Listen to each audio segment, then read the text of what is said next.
pour moi, la blockchain et les cryptos et les stablecoins sont pour nous en fait une représentation des avancées technologiques que l'on devrait arriver à considérer pour arriver à envoyer des sous, par exemple, mais de développer ce qu'on appelle des liquidity pools à travers justement le monde pour justement faire du settlement. Si on n'arrive pas à développer des solutions qui peuvent nous permettre non seulement de réduire les coûts de manière très signifiante et de passer l'information le plus rapidement possible, alors on a un seul problème et c'est là que la blockchain vient. Et j'aimerais inviter maintenant Erwin sur le podium pour ta bonne. Je crois que ton topic ce sera sur voilà, l'introduction de la blockchain et ses cas d'utilisation. Merci beaucoup, Erwin. Bonjour à tous et merci de nous accompagner pour ce moment. Donc, ce que je dois faire maintenant, c'est de partager avec vous, faire une introduction sur la blockchain. Donc, la blockchain et ses cas d'usage. Je pense que vous avez sûrement entendu parler du Bitcoin, des crypto-monnaies, de la finance décentralisée qui nous permettra, par exemple, de pouvoir faire des prêts de pair à pair sans passer forcément par des intermédiaires. Aussi de tout ce qui est contrat intelligent, de NFT qui ont défrayé la chronique depuis 2021. Et même tout dernièrement, le mot qui est le buzzword qui est à la mode actuellement, c'est le métavers. Mais qu'est-ce que toutes ces technologies ont en commun? Qu'est-ce que toutes ces technologies qui sont sorties durant ces 10 dernières années qui n'existaient pas auparavant ont en commun? Et c'est la question qu'on se pose aujourd'hui. Et la réponse est que ces technologies-là partagent une technologie mère ou un socle commun, un socle mère qu'on appelle la blockchain. Donc aujourd'hui, pour cette introduction, j'aimerais que vous rêviez avec moi. Donc imaginez un monde dans lequel notre vie privée et nos secrets seraient parfaitement préservés. Un monde dans lequel, malgré la préservation de la vie privée, toutes les transactions seraient plus transparentes, plus sécurisées, plus rapides et moins coûteuses. Un monde dans lequel nous aurions la liberté de gérer nos finances et où chacun, en griffe, deviendrait sa propre banque, apportant la liberté de pouvoir échanger comme on le souhaite. En résumé, ce monde que je vous présente là, c'est un monde plus juste, plus libre et plus solidaire. Et ce qui aurait pu sembler être une utopie il y a quelques années de cela, pour moi aujourd'hui est devenu une réalité grâce à cette technologie que moi j'appelle une révolution qu'on appelle la blockchain. Donc je suis Erwin Ngueta, lead francophone PATF et aussi directeur adjoint de la Testing Factory Afrique subsaharienne de la Société Générale. Et je vous prie de m'accompagner aujourd'hui dans ce voyage qui est la découverte de cette révolution. Donc, ce que je propose, c'est quelques thèmes que nous allons traverser. En 1 heure, je n'ai pas la prétention de vous faire devenir des experts de la blockchain, mais ce que j'aimerais vous faire connaître, c'est les différentes potentialités de cette technologie. Et on commencera par un storytelling qui est l'histoire de mon quartier. Ensuite, on verra les origines de la blockchain. Qu'est-ce que la blockchain? Comment est-ce qu'elle fonctionne? Quelles sont les différentes applications de la blockchain? Parce qu'il y en a de nombreuses. On parlera des plus marquantes et des principales. Quelles sont les opportunités de la blockchain pour l'Afrique? Et on terminera par la présentation d'un cas d'usage concret en Afrique. Il y en a plusieurs, mais j'ai préféré choisir le cas d'usage qui, pour moi, était le plus parlant pour moi. Donc, la gestion des cadastres dans la blockchain qui a été faite par une société au Ghana.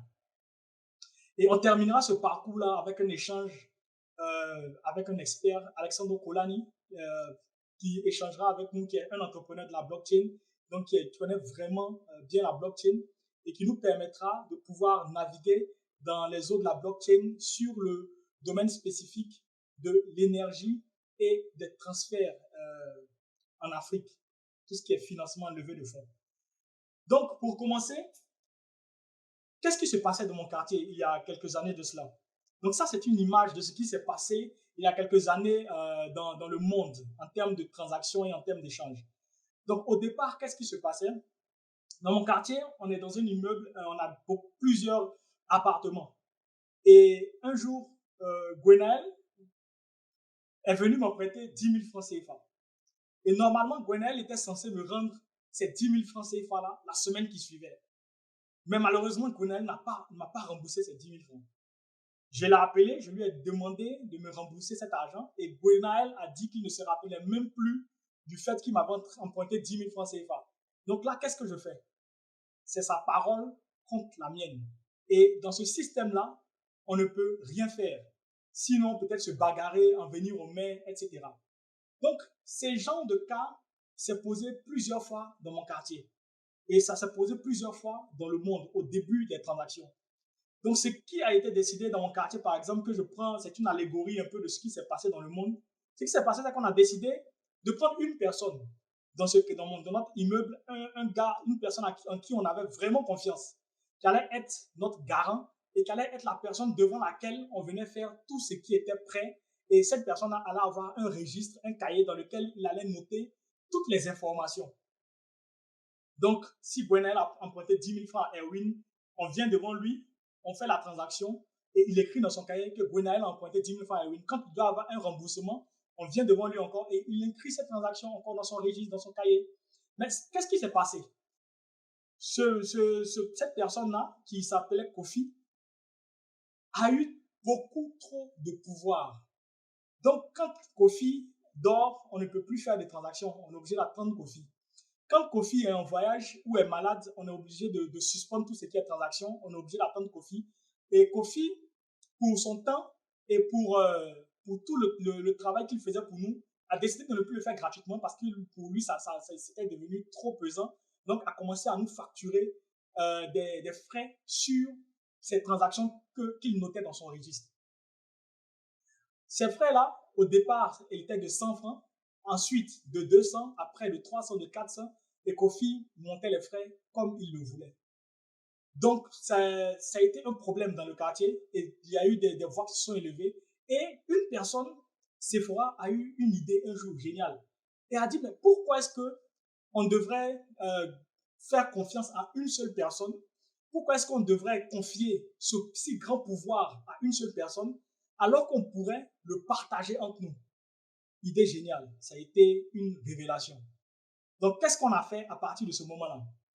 La solution a été qu'au moment de prêter de l'argent, quelques personnes du bâtiment doivent être présentes au lieu qu'il y ait une seule personne qui remplisse dans son registre. Quand on fait le prêt d'argent, des personnes prennent leur smartphone et enregistrent la transaction. Et dès qu'elles ont fini d'enregistrer la transaction, par exemple de Erwin prête 100 000 francs à Gwenaël, automatiquement cette personne, après l'enregistrement de cette transaction, publie cette vidéo dans un groupe privé directement sur Instagram, sur Facebook et dans le groupe privé WhatsApp, par exemple, de l'immeuble. De telle sorte qu'il est impossible de pouvoir aller supprimer toutes les vidéos de Instagram, de Facebook et de ces différents groupes-là pour pouvoir revenir en arrière. Donc, ça fait que tout le monde a une copie de la transaction. Cette transaction-là est sécurisée. Cette transaction est partagée. Elle est transparente parce que tout le monde a la vidéo et elle est partagée sur plusieurs réseaux différents, la rendant presque impossible à supprimer. C'est ce qui est venu faire la blockchain.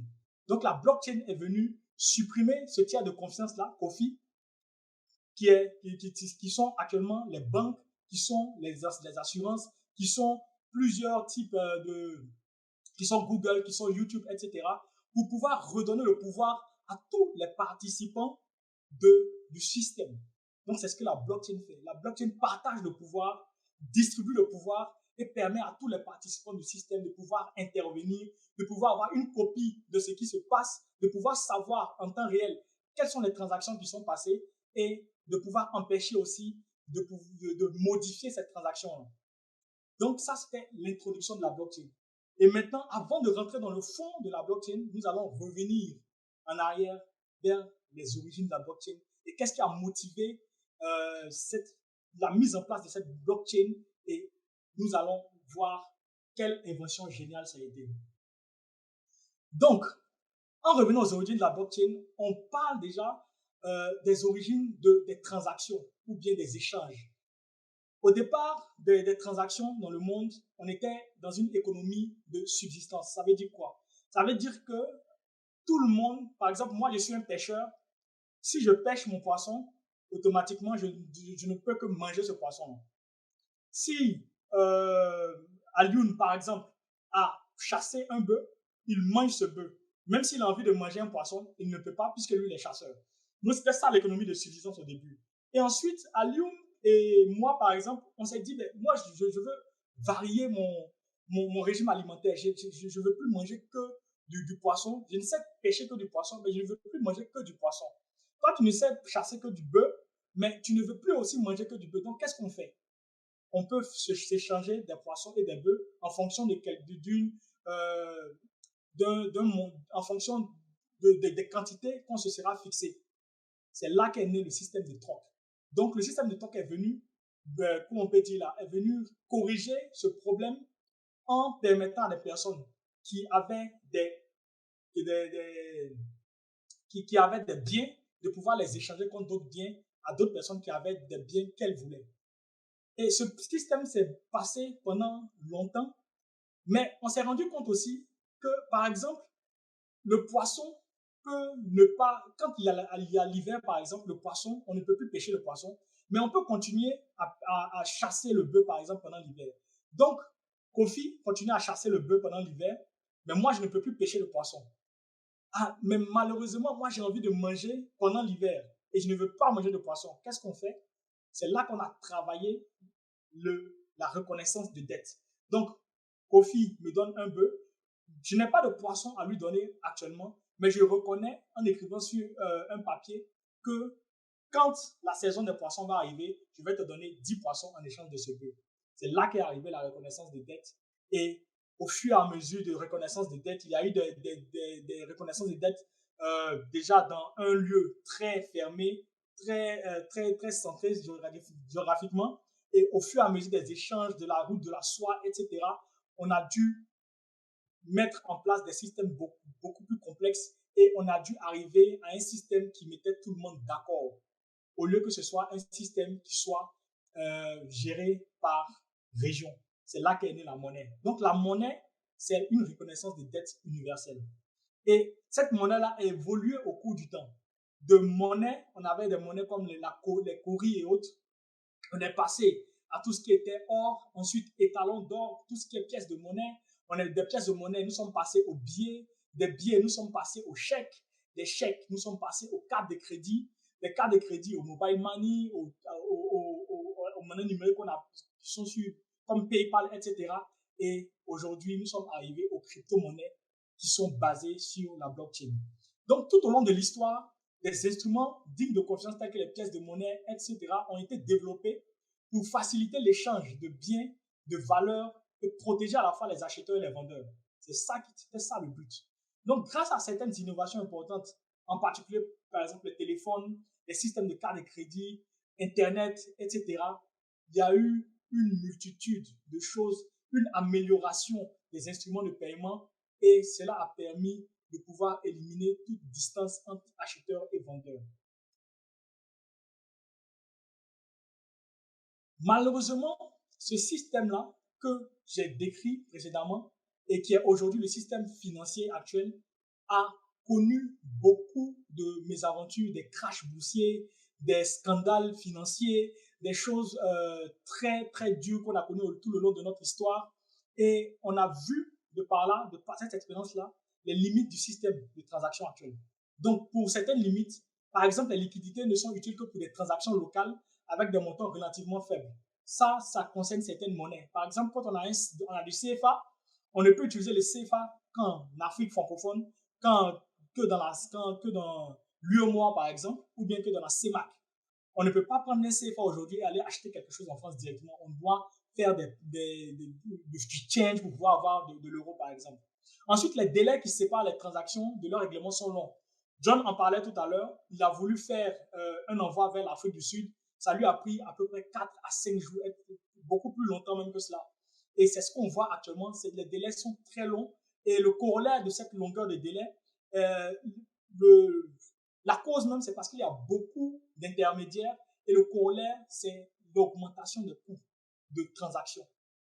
Ensuite, il y a des fraudes et la cyberattaque qui a beaucoup impacté le monde entier. Donc, des virus, des vers qui sont partis dans des comptes, prendre de l'argent dans des comptes, etc. On a eu beaucoup de scandales dans ce monde-là. Ensuite, il y a des films qui se sont spécialisés dans des cartes, par exemple Mastercard, Visa, etc., mais qui offrent des taux très, très élevés. Par exemple, quand tu as une carte Visa que tu veux effectuer, une opération Visa hors de ton pays, le minimum que tu dois payer, c'est 2750 francs CFA. Donc, en euros, c'est à peu près 5 euros. Et ça, c'est le minimum. Et après ça, tu dois payer 3% à peu près de tout ce que tu dépenses ou bien tout ce que tu retires. C'est énorme au niveau mondial. Et la dernière limite, c'est qu'actuellement, malgré le sort des banques, malgré le sort du système financier actuel, nous avons plus de la moitié de la population qui ne dispose pas d'un compte bancaire. Il faut donc trouver des solutions. C'est là que un groupe de penseurs et de cryptographes est né depuis 1993, qu'on appelle les cypherpunks. Donc, le corollaire du fait qu'on ne puisse pas gérer l'argent nous-mêmes, que l'argent puisse être géré par des intermédiaires, que l'argent puisse être géré par des personnes qui sont des groupes privés ou bien des États ou des banques centrales, etc. Ce corollaire-là, c'est que même les informations, nous connaissons, les transactions que nous faisons sont gérées par Visa, sont gérées par de gros mastodontes. On ne compte plus les scandales concernant la vente de données privées, de secrets, Facebook, YouTube. On a vu le Cambridge Analytica Gate, on a vu plein de choses. Donc, à l'heure du numérique aujourd'hui, la vie privée est essentielle. Et c'est ce que ce groupe de penseurs-là est venu, a été créé pour lutter pour la protection de la vie privée. Donc, pour eux, celui qui contrôle votre argent contrôle tous les aspects de vos vies. Celui qui contrôle vos échanges contrôle votre liberté. Donc, pour eux, il est inconcevable qu'on puisse laisser un si grand pouvoir dans les mains d'une infime partie de ce monde-là, d'un système, et qui a fait les preuves de son inefficacité, a fait les preuves de son incapacité à gérer certaines crises. Donc, ce groupe-là a commencé à mettre en place certains codes, certaines applications qui permettent de pouvoir protéger la vie privée, qui permettent de pouvoir garder des secrets, qui permettent de pouvoir gérer des choses de manière privée, gérer des choses par nous-mêmes et non pas être à la merci des grands groupes privés. Donc, c'est ces cypherpunks-là qui ont commencé cette réflexion. Et pendant cette réflexion, ils ont pensé à mettre en place de la monnaie de pair à pair. Donc, c'est là qu'est venue l'idée première de créer une monnaie qui allait être décentralisée, distribuée et qui n'allait être gérée par aucun tiers de confiance. Cette idée-là est venue des cypherpunks. Je vais vous parler de toutes les problématiques que le système monétaire actuel a rencontrées. Des crises à n'en point finir, le crash boursier de 1929, des crises pétrolières qui ont mis des familles à la rue, des suicides. Et le point d'orgue de ces crises-là a eu lieu il n'y a même pas longtemps et c'est vraiment contemporain à nous. Je pense que la majorité des personnes ici en ont entendu parler. Il a eu lieu en 2008 lors de la crise des subprimes. Pendant la crise des subprimes, pour résumer cette crise des subprimes, qu'est-ce qui s'est passé? Ce qui s'est passé, c'est que des groupes bancaires ont mis en place des prêts qu'on appelle des subprimes, donc des prêts qui sont donnés à des personnes normalement qui n'étaient pas solvables. Donc, normalement, quand vous prenez un prêt, on a ce qu'on appelle la quotité cessible. Donc, la quotité cessible, normalement, c'est 33% de votre salaire. Donc, 33, vous ne pouvez pas prendre un prêt qui vous fait rembourser plus de 33% de votre salaire par mois. Parce qu'on pense qu'au-delà de 33%, de rembourser 33% de votre salaire par mois, vous entrez en risque pour votre vie, vous entrez en risque pour votre quotidien. C'est pourquoi cette quantité excessive a été mise en place. Mais ce que ces banques-là ont mis en place, c'est que, par exemple, aujourd'hui, on vous donnait un prêt qui avait une quantité excessive qui vous permettait de pouvoir rembourser, par exemple, 100 000 francs par mois, ce mois. Dans 3 mois, les 100 000 devenaient 150 000. Après, ces 150 000 par mois-là devenaient 300 000, etc. Et l'argent que vous remboursiez chaque mois augmentait au lieu d'être le même, comme ce qu'on voit actuellement. Et ce postulat-là s'est mis en place parce que les personnes anticipaient sur le fait que les revenus des Américains, par exemple, allaient augmenter chaque année, alors que ce n'a pas été le cas. Donc, à un moment donné, à partir de 2007, les personnes qui avaient pris ces prêts hypothécaires-là étaient pris à la gorge, n'arrivaient plus à rembourser, et ça a été un cataclysme. Lehman Brothers a fait faillite. Quand cette faillite a eu lieu, il y a ce qu'on appelle les effets systémiques. Donc, les effets systémiques, ça veut dire qu'une entreprise est tellement grande et a tellement de ramifications à travers le monde que lorsqu'elle ferme, automatiquement, elle entraîne presque tout le système financier avec elle. C'est ce qui s'est passé pendant la crise des subprimes. On a assisté même, à cause de cette crise des subprimes-là, à l'effondrement de la Grèce. Moi, c'était la première fois de ma vie que j'entendais qu'un pays était en faillite. Et c'est ce qui s'est passé à cause de l'incompétence, du manque de tact, de l'abus de pouvoir des tiers de confiance. Et c'est là que quelqu'un qu'on appelle Satoshi Nakamoto, qui réfléchissait déjà à la mise en place d'un système qui allait venir supprimer ces tiers de confiance-là, a eu cette révélation de la blockchain. Donc, comment est-ce que ça s'est passé? Comme je l'ai dit, il y avait déjà des personnes, les cypherpunks, qui avaient commencé à mettre les bases de ce système-là de transactions en place. Donc, Satoshi Nakamoto, on ne sait pas encore qui c'est. C'est vraiment, on ne sait pas si c'est un groupe de personnes ou bien si c'est, comment on peut dire là, si c'est un groupe de personnes ou bien si c'est une personne. Personne ne connaît son identité jusqu'à maintenant, a commencé à réfléchir à la mise en place de ce système-là décentralisé, libertaire, qui allait apporter la liberté, qui allait apporter la transparence dans le système financier. Et il s'est servi des travaux des cypherpunks. Et pour lui, il était en même temps cryptographe. Il avait cette double compétence de cryptographie et aussi d'économie et de monétariste. Et il a commencé à réfléchir à écrire le code qui allait se transformer plus tard dans cette révolution qu'on appelle la blockchain. Donc, l'obstacle majeur qu'il avait rencontré, c'était l'obstacle de la double dépense. Donc, l'obstacle à la double dépense, c'est quoi? Vous savez tous que lorsque nous sommes sur Internet ou bien sur même un ordinateur, tout ce qui est numérique peut être reproduit à l'infini. Quand vous avez un fichier Excel sur votre ordinateur, quand vous m'envoyez ce fichier Excel-là, vous pouvez en garder une copie, vous pouvez envoyer ce même fichier Excel-là à 100 000 personnes. C'était ça le problème de la double dépense. Et c'était ça le problème le plus difficile qu'il rencontrait pour pouvoir créer une monnaie indépendante de pair à pair, une monnaie numérique. Cette monnaie numérique n'allait être basée sur aucun système, n'allait être basée sur aucune monnaie, sur aucune banque centrale. Donc pour lui, comment est-ce qu'on pouvait s'assurer que quelqu'un puisse avoir un bitcoin par exemple, et que quand il m'envoie ce bitcoin-là disparaît et qu'on s'assure qu'il ne garde pas une copie de ce bitcoin. Parce que si on peut avoir une double dépense, alors la monnaie est inefficace et elle est inutilisable.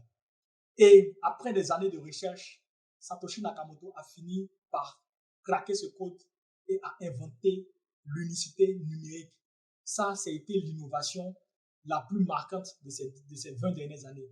Donc, comment s'assurer qu'un actif numérique, qu'un fichier numérique, par exemple, est unique? Satoshi Nakamoto l'a inventé, rendant obsolète, comme lui-même le dit, le copier-coller dans son royaume. C'est là qu'il a créé le code du Bitcoin et le 31 octobre 2008, il a publié le livre blanc du Bitcoin. Pourquoi est-ce que je parle du Bitcoin? Parce que le Bitcoin, avant même d'être une crypto-monnaie, est la première blockchain qui a été créée. Donc, c'est la première blockchain au monde. C'est Bitcoin avec grand B. Et ce Bitcoin avec grand B là, pour pouvoir vivre, pour pouvoir rémunérer les personnes qui participent à la sécurisation, à la validation, à la protection et à la vie de ce système-là, seraient rémunérés par la crypto-monnaie qu'on appelle le Bitcoin. Donc, la crypto-monnaie Bitcoin n'est autre que la rémunération des valideurs, des sécurisateurs de la blockchain Bitcoin. Donc, c'est le Bitcoin qui a été la première blockchain qui a été mise en place dans ce monde-là. Et la blockchain supprime la nécessité d'avoir un tiers de confiance. Et le 12 janvier 2009, Satoshi Nakamoto a envoyé sa première transaction Bitcoin. Et cette transaction-là a été faite avec Al Finney, qui était aussi quelqu'un qui était parmi les cypherpunks. Donc, on en arrive maintenant à notre sujet. Qu'est-ce que la blockchain? Ici, je vous ai décrit plusieurs définitions parce que je pense que plusieurs personnes connectées actuellement ont des backgrounds différents. Donc, j'ai préféré aller de la définition la plus simple à la définition la plus technique pour que chacun puisse trouver son pain ou bien la chose, la définition qui lui sera le mieux. Donc, la définition simpliste du Bitcoin dit que le Bitcoin est un grand livre de comptes ouverts et accessible à tous en écriture et en lecture qui est partagé sur un grand nombre d'ordinateurs à travers le monde. La définition basique du Bitcoin de la blockchain dit que c'est un logiciel qui stocke et transfère de la valeur ou des données via Internet de façon transparente, sécurisée et sans organe de contrôle. Retenez bien ces mots, transparence, sécurité et désintermédiation. La définition littérale de la blockchain dit que la blockchain est une chaîne de blocs, donc de conteneurs numériques qui contiennent des datas, des données, dans lesquelles sont stockées des informations de toute nature, que ce soit des transactions, des contrats, des titres de propriété, des œuvres d'art, etc. Donc des titres de propriété, on va le voir avec le cadastre, et puis aussi les NFTs. Actuellement, il y a des œuvres d'art qui sont vendues comme des NFTs. On peut vendre des œuvres d'art numériques grâce à la blockchain. La définition généraliste dit que la blockchain est une technologie pour une nouvelle génération d'applications transactionnelles qui, grâce à un mécanisme de consensus collectif couplé avec l'utilisation d'un grand livre de comptes publics décentralisé et partagé, établit la confiance, retenez ce mot confiance, la responsabilité, la transparence, tout en rationalisant les processus d'affaires. Et nous allons terminer avec la définition la plus technique de la blockchain. La blockchain, selon sa définition technique, est une technologie de base de données, donc qui contient des datas, des données, qui s'appuie et qui tire pleinement profit d'Internet. Donc c'est une technologie qui ne vit que sur Internet, du protocole libre, donc c'est le code qui a été écrit, de la puissance de calcul, donc la puissance de calcul des nœuds. Les nœuds, ce sont les ordinateurs qui participent à la validation des transactions, et de la cryptographie asymétrique pour préciser, quand on parle de cryptographie asymétrique, ça veut dire qu'on a une clé privée qui est gardée par la personne et qui ne doit être révélée à personne, et on a une clé publique qui est comme une adresse mail qu'on peut partager, qui est comme notre RIB, et sur lesquels on peut nous faire des virements et des transactions sur la blockchain. Cette base de données transactionnelle distribuée, on va le voir tout à l'heure, est comparable à un grand livre comptable. Donc, la blockchain n'a pas inventé le registre ou bien le livre comptable, ça existait déjà, mais l'innovation a été de faire de ce livre comptable-là un livre comptable distribué, partagé et beaucoup plus sécurisé numériquement, dans lequel chaque nouvelle transaction est écrite à la suite des autres sans avoir la possibilité de modifier, d'où l'immuabilité de la blockchain et d'effacer les précédentes. Ce registre est actif, il est chronologique, donc on a un système d'horodatage qui est intégré à la blockchain. Il est distribué, il est vérifiable, il est protégé contre la falsification, donc il est dur, il est comment on peut dire là, imperméable à tout ce qui est hack, par un système de confiance réparti. Donc, on a un consensus. Le consensus, on va le voir, c'est le fait que tout le monde puisse s'entendre sur la validation d'une transaction. Donc, et ce consensus, ça se fait entre les membres ou les participants au système.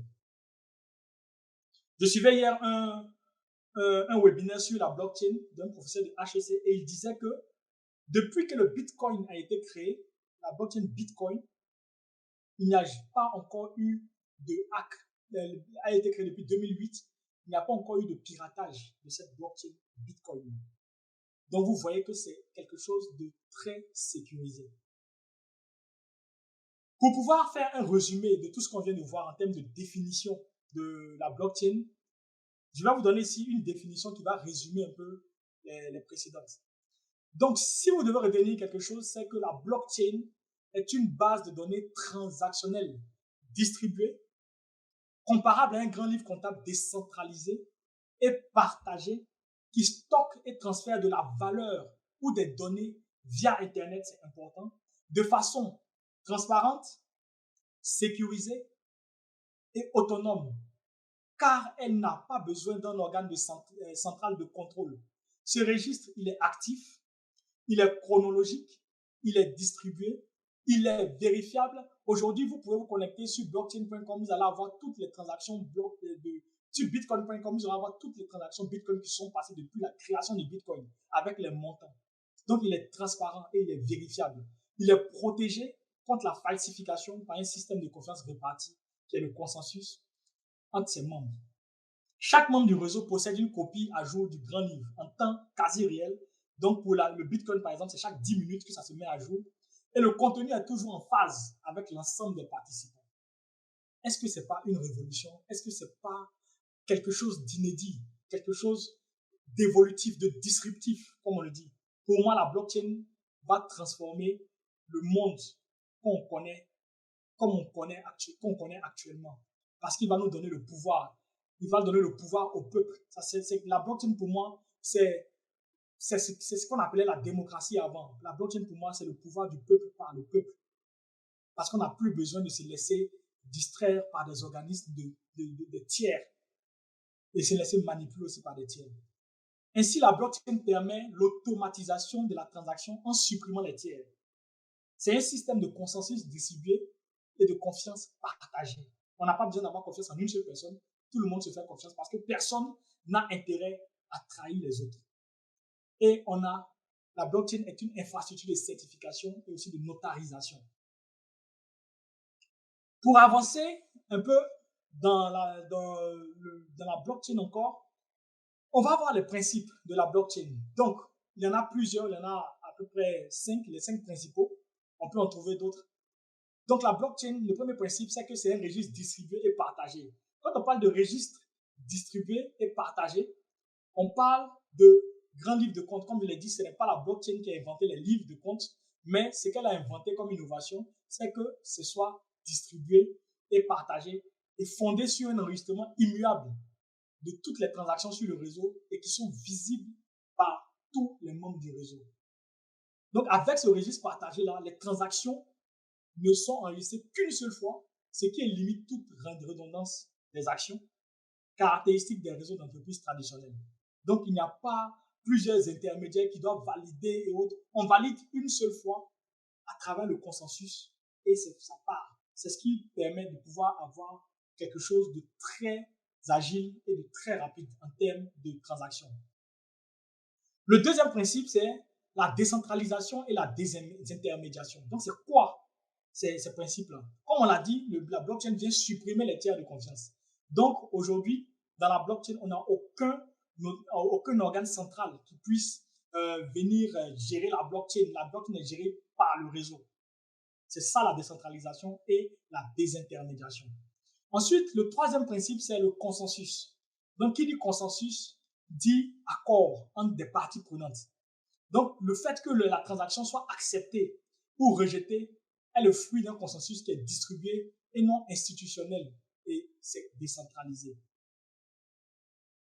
Donc, ce consensus-là permet de pouvoir apporter la confiance dans la validation puisque nous sommes tous présents pour valider la transaction. Le quatrième principe, c'est l'immuabilité. Comme on l'a dit, il est immuable. Immuable, c'est quoi? Immuable, ça veut dire que lorsqu'une transaction a été validée, inscrite dans un bloc, on ne peut plus modifier cette transaction-là. On ne peut pas supprimer cette transaction. Tout ce qui doit se passer doit être fait après, dans les blocs qui suivent.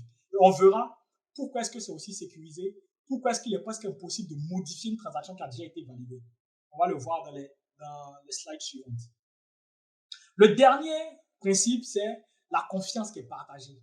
Au lieu d'avoir confiance en une seule personne, en une seule institution, en un seul organe qui allait avoir le pouvoir sur tout le monde, on a la confiance qui est partagée entre tous les participants du système et ça permet de pouvoir faire vivre ce système-là de manière plus cohérente.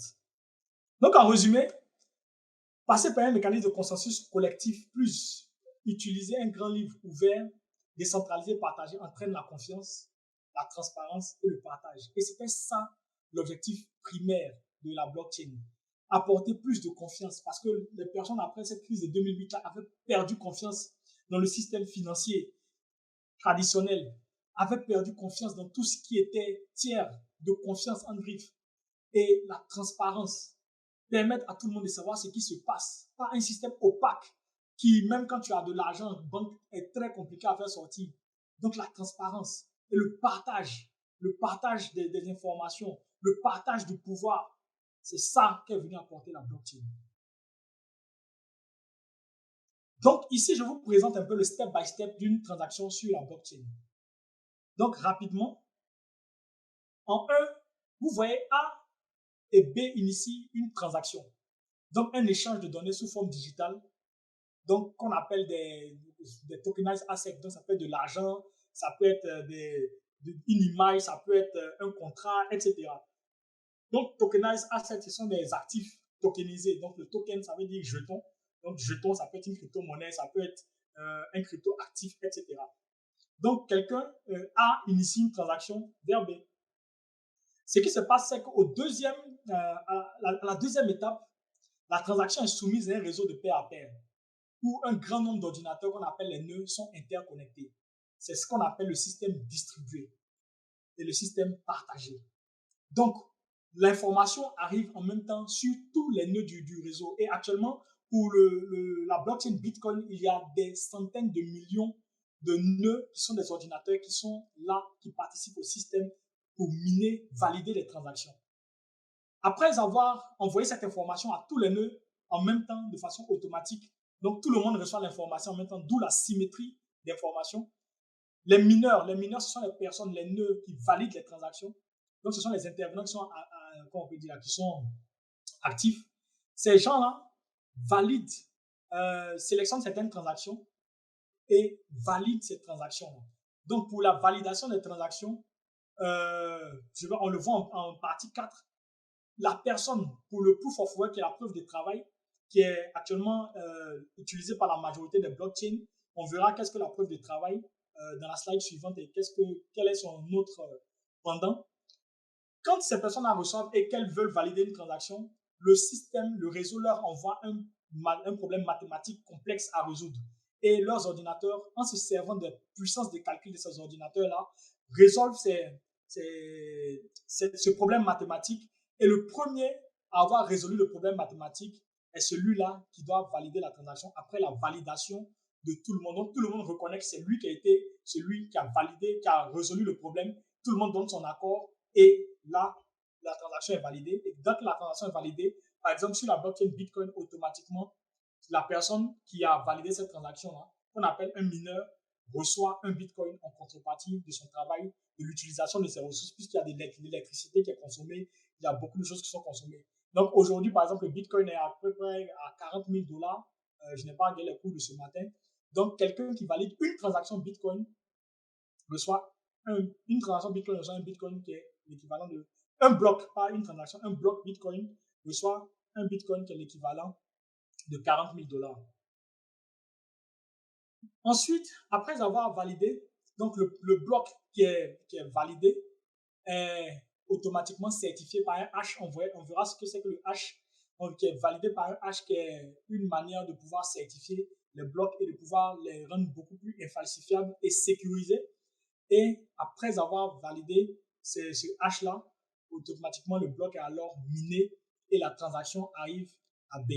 Donc, toutes ces étapes-là, ces 6 étapes-là, elles sont faites pour la blockchain Bitcoin, elles sont faites en 10 minutes. Donc, aujourd'hui, ce qui se passe, c'est que lorsque je veux envoyer de l'argent à quelqu'un en France, par exemple, au lieu de lui faire un virement bancaire, ça va me prendre près de 5 jours. Au lieu de lui faire un monogramme, il va falloir que je sorte, aller faire ce monogramme, ou bien si j'ai l'application, je débite mon compte, je crédite son compte, etc. C'est très compliqué. Ça prend beaucoup de temps. Et la blockchain te permet de faire cela, par exemple, avec le Bitcoin, les crypto-monnaies, en 10 minutes. Et certaines crypto-monnaies se sont spécialisées dans la réduction même des temps de validation, parce que la blockchain Bitcoin est l'une des plus lentes. C'est vrai que pour moi, c'est l'une des plus sécurisées, mais c'est l'une des plus lentes. Actuellement, il y a certaines qui vont à moins d'1 minute par validation des transactions. Donc, quelquefois, tu peux envoyer de l'argent. La dernière fois, j'ai envoyé des Shiba Inu, par exemple, à quelqu'un, quelqu'un qui était en France, en moins de 5 minutes, il m'a fait le retour pour dire qu'il avait reçu ses Shiba, qui sont une crypto-monnaie. Donc, c'est un système qui est venu changer un peu la face du monde en termes de transactions et en termes d'échanges. Donc, tout à l'heure, je parlais de la validation des blocs, qui est un élément central dans la blockchain. C'est pourquoi on appelle blockchain, parce que ce sont des blocs de transactions qui sont validés et qui sont liés les unes aux autres. C'est ce qui fait qu'on l'appelle une chaîne de blocs, parce qu'il y a des blocs. Un bloc, c'est un ensemble de transactions, et quand on finit de valider un bloc, automatiquement ce bloc-là est lié de façon immuable au bloc suivant, et le bloc suivant continue, fait valider les transactions, etc. Pour la blockchain Bitcoin, chaque 10 minutes, il y a un nouveau bloc qui est créé et est validé. Et l'ancien bloc, le premier bloc qui a été créé depuis 2008 est lié au bloc qui est en train d'être créé actuellement. Et le bloc qui est en train d'être créé actuellement contient toutes les informations de tous les blocs qui ont été créés depuis la création de Bitcoin en 2008. Vous allez me dire, mais c'est impossible, comment est-ce que cela peut se faire? On va le voir dans une des slides, c'est ce qu'on appelle le hash. Donc, c'est quoi la preuve de travail ou la preuve d'enjeu? Il y a aussi la preuve d'enjeu. Donc, la preuve de travail, c'est on a plusieurs personnes qui participent à la validation des transactions. Donc, pour qu'on puisse dire que c'est Erwin qui doit valider la transaction, puisque c'est rémunéré derrière, il faut que Erwin prouve qu'il a fait assez d'efforts pour pouvoir valider cette transaction-là et pouvoir résoudre le problème mathématique qui a été mis à disposition par le réseau. C'est ce qu'on appelle la preuve de travail. Donc, la preuve de travail, c'est le fait de pouvoir valider des transactions sur une blockchain à partir de la résolution de problèmes mathématiques complexes en se servant de la puissance de calcul des nœuds, donc des ordinateurs ou bien des gros serveurs qui servent à miner les crypto-monnaies de ces blockchains. Et l'une des, comment on peut dire là, des choses que les personnes qui sont anti crypto-monnaie, par exemple, disent, c'est que ça consomme beaucoup trop d'énergie, ça crée des problèmes climatiques, ça crée des choses et tout ça. Donc, pour pouvoir dépasser, et ça consomme beaucoup d'énergie, pour pouvoir dépasser cette consommation d'énergie-là, il y a eu la création d'un nouveau protocole de consensus qu'on appelle la preuve d'enjeu. Donc, la preuve d'enjeu, différemment de la preuve de travail. La preuve de travail, aujourd'hui, moi, Erwin, même si je n'ai pas de Bitcoin, je peux venir avec mon ordinateur, s'il y a une puissance de calcul suffisante, je peux mettre mon ordinateur connecté au réseau et commencer à essayer de miner, de résoudre ce problème mathématique-là. Et si je l'ai résolu, je reçois un Bitcoin. La preuve d'enjeu est différente, c'est une preuve de participation. Donc, pour valider une transaction, les validateurs doivent détenir un certain pourcentage de la valeur totale du réseau. Donc, si tu veux valider, par exemple, des Ethereum, sur la blockchain Ethereum, il faut que tu puisses avoir des Ethereum et bloquer une quantité d'Ethereum auquel tu ne vas pas toucher pour te donner le pouvoir de pouvoir valider une transaction. C'est comme si tu avais des actions, tu étais un détenteur d'actions et ça te permettait de voter au conseil d'administration. C'est un peu ça la preuve d'enjeu. Donc, il y a des avantages et des inconvénients pour chacune des preuves de consensus là. Pour moi, le Bitcoin la preuve de travail, elle permet d'avoir vraiment ce qu'on appelle la décentralisation et le partage de pouvoir. Mais elle est énergivore. La preuve d'un jeu, pour moi, c'est quelque chose qui donne trop de pouvoir à ceux qui ont déjà beaucoup de pouvoir en détenant les cryptos ou bien les parts beaucoup plus importantes. Et pour moi, ça réduit un peu l'impact de la blockchain, mais elle est moins énergivore. Donc, l'un dans l'autre, par exemple, si pour une blockchain publique, pour moi, c'est mieux d'utiliser le proof of work, donc la preuve de travail. Et la preuve de travail, on peut optimiser tout ce qui est utilisation des, des énergies. Et la preuve d'enjeu, elle est beaucoup plus utile dans des blockchains privées et des blockchains d'entreprise, par exemple. Pour moi, c'est un peu ça la différence entre les deux que je pourrais donner. Pour avancer, je disais tout à l'heure que il y a un garant de l'immuabilité et de la sécurité des blockchains. C'est ce qu'on appelle le hash. Donc, chaque bloc qui est créé, le bloc, je le rappelle, c'est l'ensemble des transactions qui ont été émises pendant un certain laps de temps. C'est ça, un bloc. Donc, un bloc contient ce qu'on appelle un hash. Le hash, c'est une sorte de phrase alphanumérique qui permet de pouvoir résumer l'ensemble des transactions qui se sont passées dans ce bloc-là. Et comme vous le voyez sur la figure-là, quand un bloc, par exemple le bloc 1574, a fini euh, d'être miné, d'être validé, automatiquement, ce bloc-là envoie ces informations au bloc 175 par le hash, par son hash. Donc, le résumé des transactions le résumé des transactions du bloc 1574 est automatiquement envoyé comme un bloc du bloc 1575. C'est ce qui fait que depuis le bloc 1 jusqu'au bloc 1576, on a toutes les informations de toutes les transactions qui se sont passées depuis le jour 1. Et si quelqu'un veut aller modifier le bloc, alors qu'on est au bloc 1575 actuellement, si quelqu'un veut aller modifier le bloc 1574, alors dès qu'il va essayer de modifier le bloc 1574, il y a un message d'erreur qui va apparaître pour dire que c'est incohérent avec le bloc 1575, 1560 et le bloc 1576. Donc c'est presque impossible de pouvoir modifier un bloc. Déjà de pouvoir modifier un bloc et se faire valider, c'est presque impossible parce que tout le monde voit la transaction que tu es en train de faire, voit ce que tu es en train d'inscrire. Et ensuite, même si tu as pu mettre en place ce bloc-là, cette transaction-là, dans un des blocs antécédents, ça va créer une erreur qui va attirer l'attention et c'est impossible de pouvoir bouger avec cette erreur-là. Donc, c'est impossible de modifier une transaction dans une blockchain. Donc, le hash, comme je l'ai dit, il relie tous les blocs. Donc, le bloc précédent et le bloc en cours et tous les blocs précédents ensemble, afin que le bloc en cours et les précédents ne puissent pas être modifiés ou qu'on puisse insérer un autre bloc même entre tous ces blocs-là. Donc, chaque bloc consécutif renforce la vérification du précédent et par conséquent l'ensemble de la blockchain. C'est ce qui lui confère son intégrité et son immuabilité. Et nous avons plusieurs types de blockchains. Donc, on a des blockchains publiques, des blockchains semi-privées et des blockchains privées.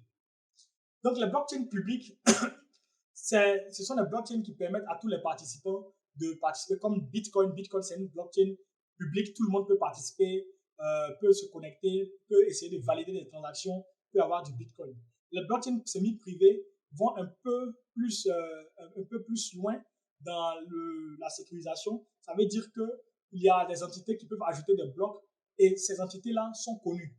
Donc, on fait une validation d'abord antérieure, en amont de l'entité qui veut participer à cette blockchain-là avant de commencer. Et les blockchains privées, elles sont complètement fermées. Ce sont des blockchains, par exemple, qui sont faites pour, par exemple, la Société Générale a une blockchain avec, je pense, un cabinet d'audit. Ils font ensemble cette blockchain, elle est fermée. Certains hôpitaux ont mis en place des blockchains pour gérer les dossiers médicaux de leurs patients. Cette blockchain est privée, elle est fermée. Il faut avoir des autorisations pour pouvoir y accéder. Donc, il y a ce type de blockchain-là. Donc, si vous voulez vous lancer dans la blockchain pour vos entreprises, vous pouvez utiliser des blockchains, des plateformes privées comme Ethereum pour pouvoir mettre en place une blockchain. Mais sur ces plateformes privées-là, vous pouvez mettre des restrictions pour pouvoir vous permettre d'éviter que des personnes qui ne sont pas autorisées puissent entrer dans votre blockchain. Ensuite, les différentes applications de la blockchain, il y en a plusieurs, il y en a énormément. Il y a les smart contracts qui sont les contrats intelligents, par exemple. Ce sont les contrats qui s'exécutent automatiquement. Il y a, par exemple, le vote électronique qui a été testé dans la ville de Zug en Suisse en 2018. Imaginez un instant que les votes en Afrique puissent être gérés sur blockchain. Ce serait la plus belle chose qui soit arrivée pour l'Afrique, je pense. Tout le monde serait en temps réel comment est-ce que le vote progresse et quels sont les différents pourcentages. Tout le monde aurait accès à cela en utilisant un identifié numérique qui est géré aussi par une blockchain. On peut gérer des votes électroniques de façon excellente. On a des certificats de droit d'auteur. Aujourd'hui, on a ce qu'on appelle les NFT. Les NFT permettent de pouvoir avoir des droits d'auteur sur des œuvres numériques, donc des chansons, des tableaux numériques, même d'avoir des titres de propriété aussi sur même des titres physiques. Et c'est ce que la maison de vente aux enchères Sotheby's fait actuellement.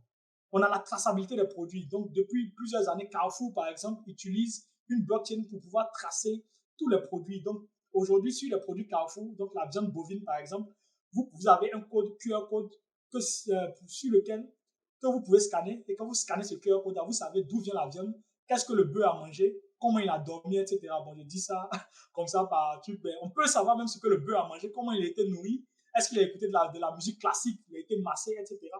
Par où il a été transité, comment il a été conservé, la température même de conservation de ce bœuf jusqu'à ce qu'il arrive dans notre assiette. On peut avoir toutes ces informations grâce à la blockchain de Carrefour. Et aussi, l'utilisation la plus connue des blockchains sont les crypto-monnaies, les monnaies locales. On peut les utiliser comme des monnaies complémentaires et on peut utiliser la blockchain pour beaucoup d'autres choses. Pour l'Afrique, en arrivant à l'Afrique, les opportunités de la blockchain, elles sont nombreuses. Donc, par exemple, pour l'Afrique, pour certains cas très particuliers, on peut sécuriser des titres de propriété des terres. Moi, dans mon pays, en Côte d'Ivoire, c'est très difficile. La majorité des personnes ont des difficultés d'avoir confiance dans le système pour acheter des terrains.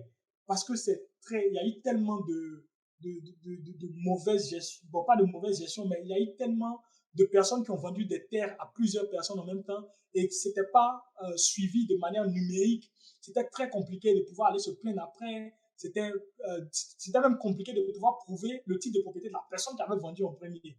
Donc, par exemple, au Ghana, la société l'ONG Bitland est venue numériser tout ce qui est terrain dans la ville de Kumasi, par exemple, et a mis en place un cadastre sur la blockchain. Et ça marche très bien. Pour l'Afrique, on peut réduire les délais de frais de transferts internationaux. On sait que l'Afrique est l'un des continents qui reçoit le plus de transferts internationaux, donc de la diaspora. Et cette diaspora éprouve des difficultés en termes de délai de transaction, en termes de frais de transaction. Aujourd'hui, avec cette blockchain, en utilisant certaines blockchains comme Ripple et tout ça, on peut, et des banques même l'utilisent. Il y a 200 banques actuellement dans le monde qui utilisent la plateforme de Ripple pour pouvoir faire des transferts internationaux parce qu'elles ont vu que cette blockchain-là permettait de pouvoir faire plus vite et beaucoup moins cher. Donc, en quelques minutes, vous pouvez recevoir un transfert. Pour ces banques qui utilisent la plateforme blockchain Ripple, vous pouvez recevoir un transfert en quelques minutes au lieu de plusieurs jours. Et les frais sont très très faibles. Les frais sont très très faibles par rapport aux frais actuels. Ensuite, la blockchain pourra apporter une indépendance financière par la création, par exemple, de monnaies virtuelles ou même de CDBC, les Central Bank Digital Currency, les monnaies digitales de banque centrale ou même des monnaies étatiques. Aujourd'hui, on peut créer des monnaies virtuelles, des crypto-monnaies qui peuvent faire vivre le pays. En un rien de temps, on n'a pas besoin d'aller faire valider des choses à travers le monde entier et tout ça. On peut créer une crypto-monnaie pour un pays et ça va fonctionner, ça va bien fonctionner. Et on sera libre financièrement. On a aussi des nouveaux moyens de financement sans frontières. Aujourd'hui, on peut être en Côte d'Ivoire et se faire financer à travers des blockchains par des levées de fonds crypto. Ça s'est passé au Zimbabwe. Ça s'est passé, je pense, au Cameroun. Ça s'est passé dans plusieurs pays africains. Donc, c'est sans limite. On peut faire des prêts entre particuliers. Aujourd'hui, sur les plateformes de finances décentralisées, vous pouvez prendre des prêts en crypto, vous pouvez prendre des prêts en stablecoin, vous pouvez prendre des prêts, vous pouvez vous faire des prêts entre vous. Et ces prêts entre vous-là ne sont pas gérés par des banques, mais sont gérés par des smart contracts qui ont été mis en place pour pouvoir servir de validateurs. Donc, ça permet pour vous de pouvoir diminuer ces frais, les taux d'intérêt, par exemple, pour les prêts, et aussi récupérer tout ce qui est frais d'intermédiation. Donc, les possibilités de la blockchain sont sans limite. Et chaque jour, il y a de nouveaux cas d'usage qui sortent. Parce que cette blockchain est une révolution, c'est une disruption, c'est une évolution, c'est une innovation. Pour moi, c'est un miracle technologique. C'est un bijou technologique.